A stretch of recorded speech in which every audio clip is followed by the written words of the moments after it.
There's something beautiful about sitting outdoors in Kigali. The calm breeze, the hum of life in the background, and the soft rhythm of conversation. That's exactly where I sat down with Shema Reagan, a Kinyarwanda teacher, creative writer, and proud cultural advocate. Shema is one of those people who make you fall in love with language all over again. He teaches Kinyarwanda not just as words and grammar, but as a living expression of Rwandan identity, a language that carries stories, values, and a way of seeing the world. In our conversation, we talked about how learning a language opens the door to understanding a people's heart, why culture lives inside the words we speak, and the funny, sometimes awkward moments that comes with teaching and learning Kinyarwanda. It's a warm, insightful chat about connection, communication, and why language might just be Africa's most underrated superpower. So grab a seat, maybe imagine the Kigali hills in the distance, and join me for this conversation with Shema Reagan. My name is Fola Folayo, and this is Minding Your Business Africa.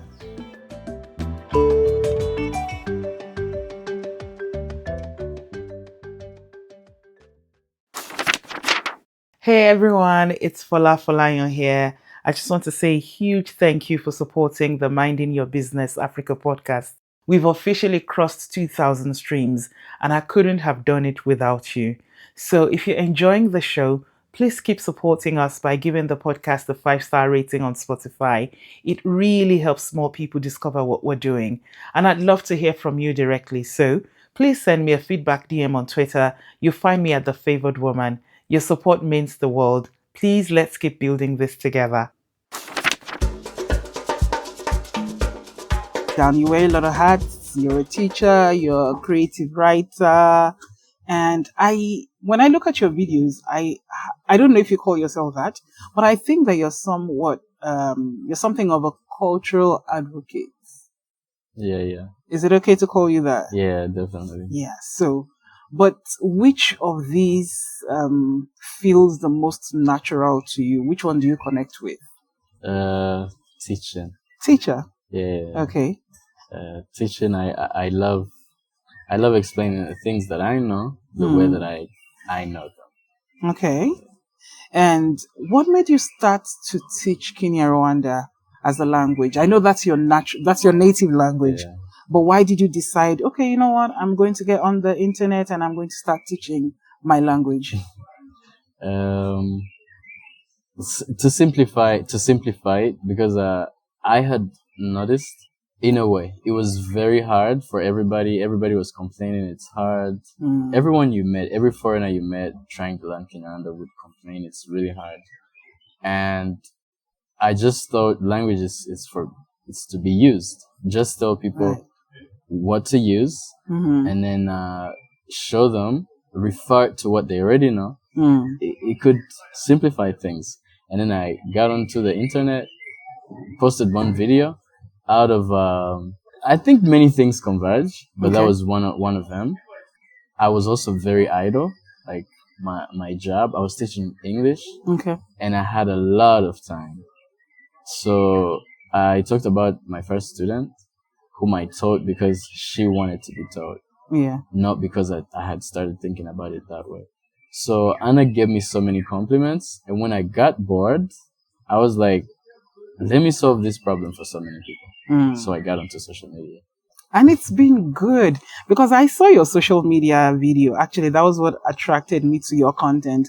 A particular video that you posted, and you were explaining the nuances of the language. But beyond just this word means that word means this word, you were explaining why certain words are used in a certain way. Yeah. And then you were also explaining cultural context. Like there was a particular video where you said that if you want to greet someone in Rwanda and you hug them, they're also expecting a handshake. Yeah, exactly. Can you explain that? So, personally, I've gone through so many situations where I throw out the hand, like right after the hug. I throw the hand, and I don't blame the other person for not knowing, but they always step back. Like they're done. Yeah, because they just hug you and they're done.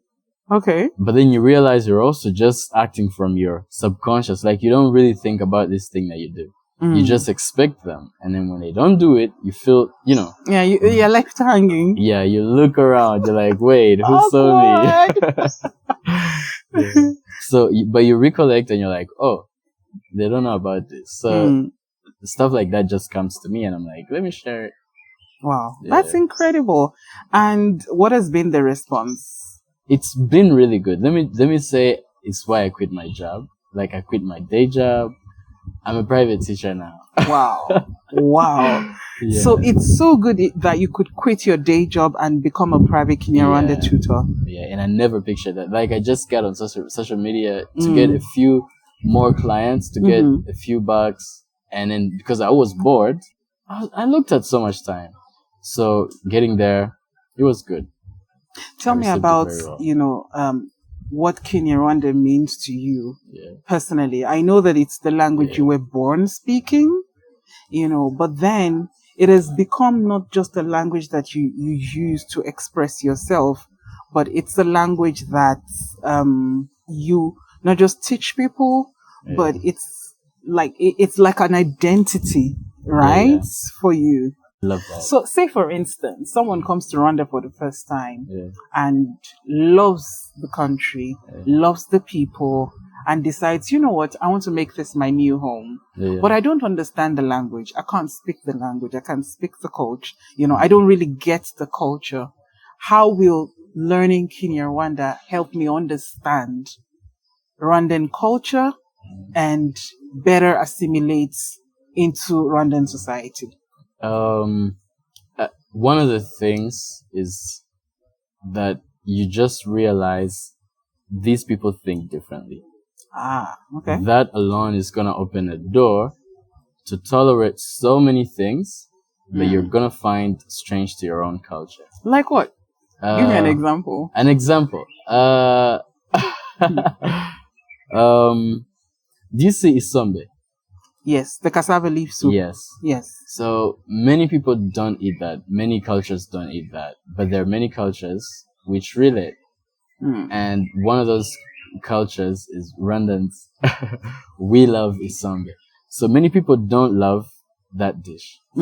But immersing yourself in a certain activity, in a certain culture, in a certain part of the culture.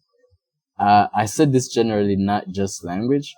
But if you learn something about a culture, by not just going to stay in a place, make their money, it just becomes easier to tolerate other things that are not that particular thing. Okay. So one of those things is language. If you learn a language,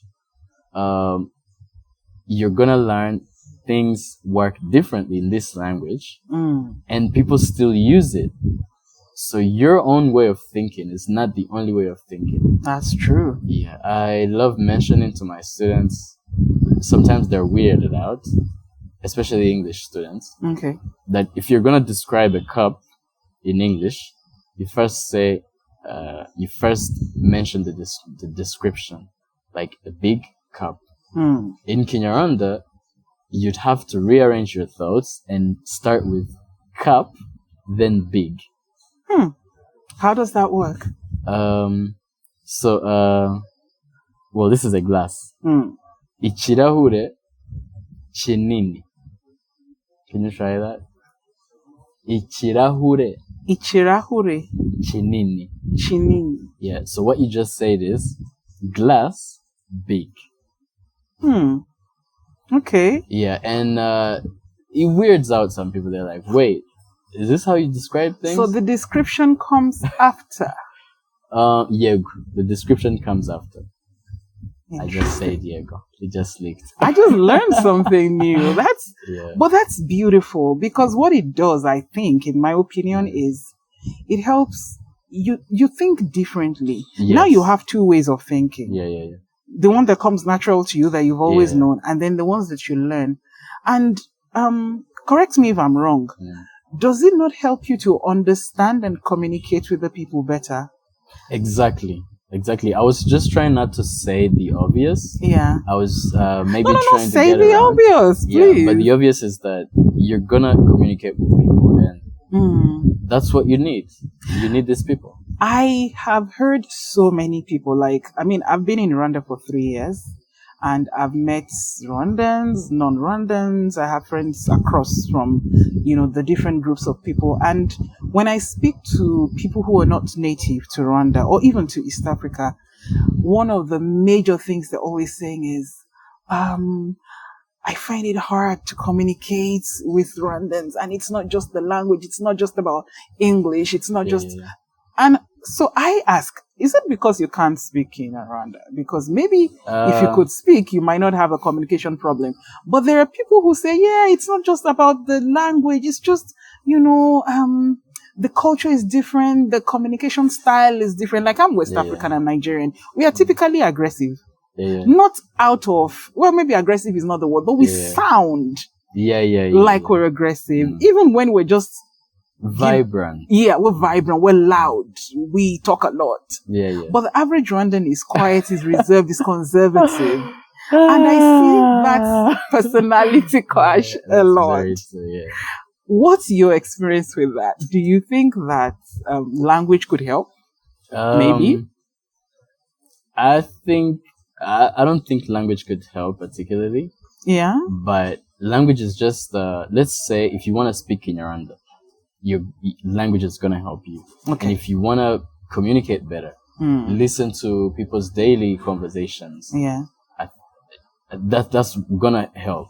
But there's also a realization that we're all different. Like, even among your friends, you have the louder ones. Like, that's true. Yeah. And so I think of cultures as siblings, That's the way I think about it. Siblings. Yeah. So whoever put us here has made something and we can categorize it. Yeah. But we all have ways of thinking. And all those ways of thinking are just like having many children. So we can understand each other if we just realize that. And I think you're right, because if there's one thing I'm always, particular about, it is, as Africans, we look alike. Yes, we're diverse. Yes, we have diverse cultures. We have diverse languages. But beyond the fact that we have, similar skin tones, we're also kind of united in the fact that our ancestors migrated from one region to another. And that's why we have this sometimes similar but different cultures and languages.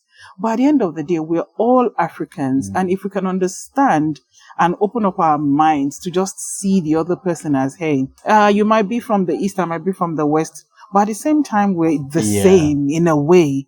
I think it will make us communicate better, and it will make us more, what's the word now? Accepting. Yes. Of each other. Right? See? Yeah. Yeah. So let's talk about your teaching of Kinyarwanda. I am very, very particular. I noticed you're a poet. You're also a creative writer. Yeah. Do you write in Kinyarwanda? Yes, I do write in Kinyarwanda, but I also write in English. Yeah. Which language is your favorite to write in?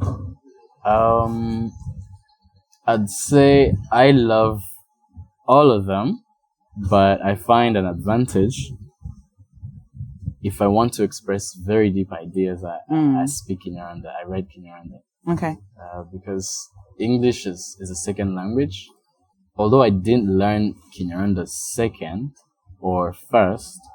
It just came as from the home. Yes. Yeah. From home, and I've been around Kinyarwanda more than any other language. So it comes easier to express my ideas, which is harder sometimes when I'm speaking English. Sometimes the words are just not there. Yeah. So if I can't capture my thoughts as fast as they come, I'm losing. That's what I think. You just switch to Kinyarwanda. So what makes this language unique compared to so many other African languages from your perspective? I think it's just the sounds, the nuances. Yes, it's the nuances and the nasal sounds. Nasal sounds? Yeah, Okay. Kinyarwanda has nasal sounds that I don't know many languages, but I'm still exploring because there's a lot. You just open Congo and Congo has like 85, 200. Wow. Yeah, so the three nasal sounds, mha, mha, nha. I've never heard those combinations. Okay, say that again. Mha, Huh? nha, and then mha. I'll teach you. Mha. Yeah, Okay. that's very simple. Mha. Yeah, it's Then ha. ha, Okay. Mha. which is MP. It's MP. spelled as Okay. MP. And then nha. Mha. Yeah, N. With an ha. N. And okay. And then usually the hardest is, but let that not trick you, mha. Na, na, na. Okay. Yeah. Nga. Mha. Nga. Mha. Okay. Yeah. There's a sound like that in my language. Does it sound like that? Yeah. Nga. Nha. Nga. Yeah. Oh, very good to know. Okay. All right. That's interesting. Yeah. So those are like the three nasal sounds. Yeah, that I don't find very common. I find them very hard for many students. Yeah. But what else could be different, Kinyarwanda, from the other African languages?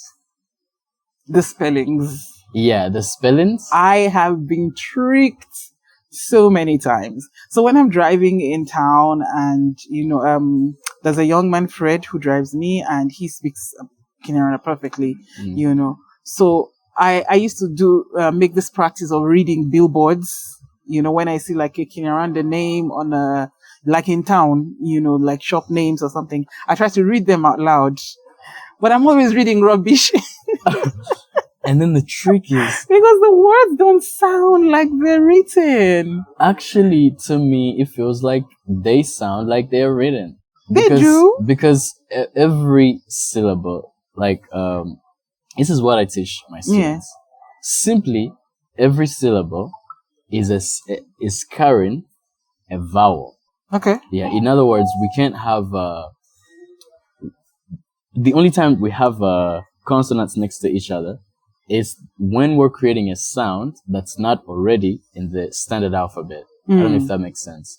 So we have the standard alphabet, but it doesn't have all the sounds of all the languages that borrow from it. Yeah. So to create a new sound, like mha, you have to add two alphabets that sometimes look like they don't match. Yes. Yeah. But otherwise, mostly, if you see B-A, it's va. If you see K-A, it's ka. Of course. Simply. Naturally. Yeah. But then, like, the when you say words like chimiro, for instance. Oh, okay, yeah. Now you see a K, and then it's pronounced CH. Yeah. How does that please explain that to me. I think it just gets to maybe let's assume there were actual people who created languages, like maybe a family or maybe one philosopher sat down and they were like, we need something for our people. Okay. They must have had a stream of thoughts. Let's speak like this. Let's speak like this. And then some stuff might have not sounded natural. Like for me, you're speaking as an outsider, but as an insider, it feels weird to me to say ke or ki. You know?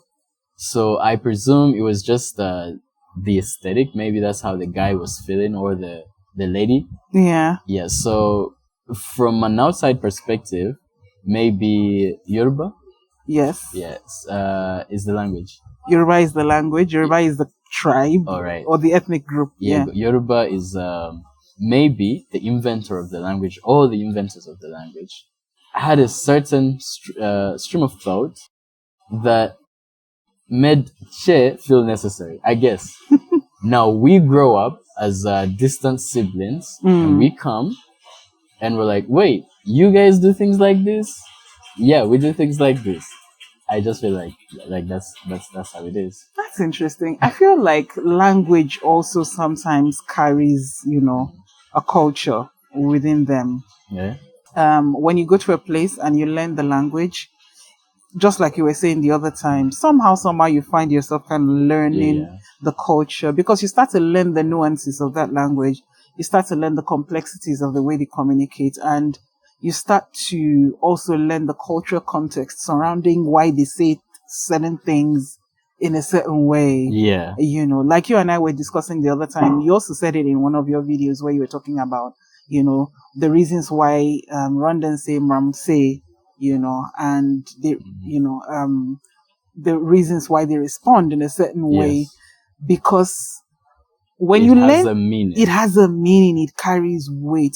And I feel like if we're going to preserve our African languages, learning the meaning sometimes even gives you more incentive to learn to speak the language, right? You want to speak the language because now you're speaking it and it carries me. It's like names. For us in West Africa, like in the Yoruba culture, when we name our kids, those names usually there's a backstory. Sometimes it's the circumstances of your birth. You know, if you were born on, say for instance, your father was out of town when you were born, they would name you like Abiono, you know, meaning born on the road.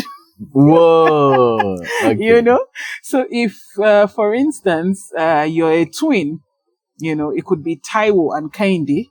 Taiwo is usually the first twin. Kehinde literally means the one that came last. Taiwo. Yes, that's the first twin. Mm-hmm. Then Kehinde. Yes, is the one that is the second one. Okay. Literally means the one that came last. You know, so sometimes when you hear someone's name, like for instance, someone is named Iyabo. Iyabo is usually maybe for a daughter whose grandmother has died. Okay. And maybe the daughter was born shortly after the grandma's death. Oh, that's so detailed. It's like the grandma has come back. It literally means mother has come back, you know.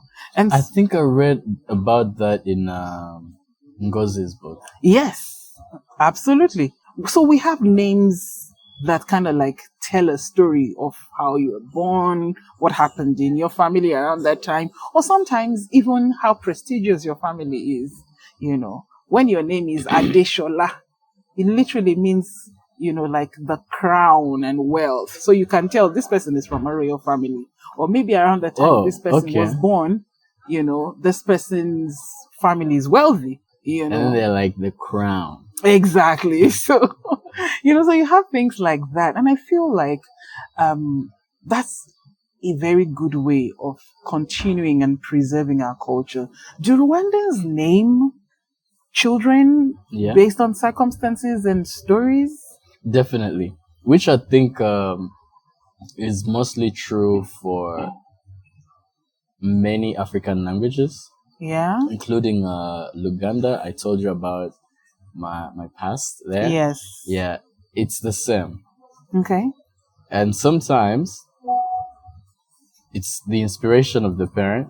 Like the name has not been pronounced before, but it has an actual meaning that the person who's going to hear their name in a distant place, they're going to know what they mean. Yeah.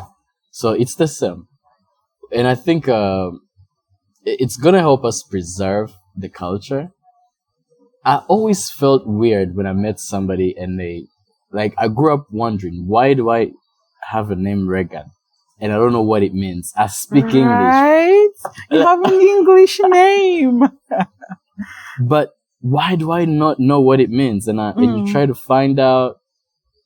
It's tied to, I don't know. It's just the sound. Reagan. Yeah. Like I tried to find out the meaning of the name Reagan. Wow. Yeah. Which shouldn't be that hard in Kinyarwanda. But I tried to find out the meaning of the name and I can't find it. And you can't find it. Yeah. Do you ever ask your parents why they didn't give you a Kinyarwanda name? Oh, I have it. Shema. Okay. Shema is not your last name. It's also your first name? Shema is my first name, yeah. Interesting. Because when I saw that your name was Reagan Shema, I thought, okay, Shema is your last name and Reagan is your first name. Oh, we also have that thing here. So most of us don't grow up with the context Of a last name. of a first or last name. Really? Yeah, it's how are you? What are your names? Two names. Mm. Stuff that people call you Yeah. by. You know, So you don't have a context of a family name that's in documents. in documents. Yeah, so which sometimes people are not even aware of. For reals? Yeah, so right now, some of my documents could have, like my official documents, have Shema Reagan. That's my ID. Yeah. But if I'm applying for a passport, like a visa, Reagan is gonna be put, like, we've seen it happen. Yeah. Or it causes a problem, and then you have to go, change your names. It gets judicial. Seriously. I think this is also a colonial relic. Yes. You know, like for us, where I come from, the idea of a family name started to happen or became very popular when the British colonized Nigeria. It used to be your name, and different cultures or different ethnic groups had their way of naming kids. So in the Yoruba culture, most of the time you would have your name and it would be daughter of, you know, whoever it is. It could be your father. It could even be your mother, you know. But Same here in a way. But along the line, the British came and they created this standardized naming practice where the father's name became the family name. So any child you born would be, for instance, you give birth to a child that is Miriam. So it would be Miriam Shema. And then your wife is going to be Mrs. Shema. And then all your kids are going to now have Shema. And then their own grandkids will now have Shema becomes the family name. I don't know what my feelings are about it because there's been so many schools of thought. Some people have said, yeah, it's a good practice. Some people have said, no, let's go back to the way we were and let people be named for themselves in their own right. Yeah. But in the world we live in right now, with all this paperwork that we have to do, it becomes confusing and nobody wants to go through, you know, that stress of explaining, oh, this is my name. Oh, this is my family name. Oh, this is... So you just go with anything. With what it is. You know, like these are my names. Just call me what call me what you call me. And I feel like it should be simpler, you know. It should be simpler than it is, but it should be. Apparently it isn't. Well, it is the world we live in. So fun question. If someone wants to learn Kinyarwanda, what's one fun tip or method that you would recommend? To use the patterns that they learn, or new words. For example, if you learn Mngaramutsu, use it the next chance you get. I know it's it can get a bit tough, but and awkward, especially if you say nonsense. But another tip about that, you're gonna sound funny. Because this is strange. You know, and you maybe could help yourself by letting the people around you or the people that are mostly around you. Let them know I'm trying out something new. Please don't weird out. Just correct me. Okay. Yeah. I think I like that. Please, I'm trying something new. Don't be weird. Yeah. Because I think that, I have a friend who doesn't speak her native language. And she told me one time that she started to learn, and the reason why she stopped was that anytime she tried to speak, especially with people from her region, they always laugh. Yep. And she felt like, you know what, if you guys are going to be laughing at me, then I'm not going to do this. Yeah, I know very many people are not aware of that, but the people around you actually matter so much in anything you're trying to learn. Yeah. That's cool. Yeah. So I don't know if you have time, but I can share now. Two personal please. Very fast. I was teaching a lady English, and the sessions were taking place home. Yeah. Sometimes the first two sessions, the husband wasn't there, and the next session, the husband shows up. He switches on TV. We were learning at the dining table. And then he starts, asking about the progress. but then his talk is more of mockery. You know, like, I told you, this is hard for you. You'll never know. Yet he speaks in English. Wow. You know? And so, in that dynamic, yeah, the lady cried actually after the my lesson didn't go dear. on.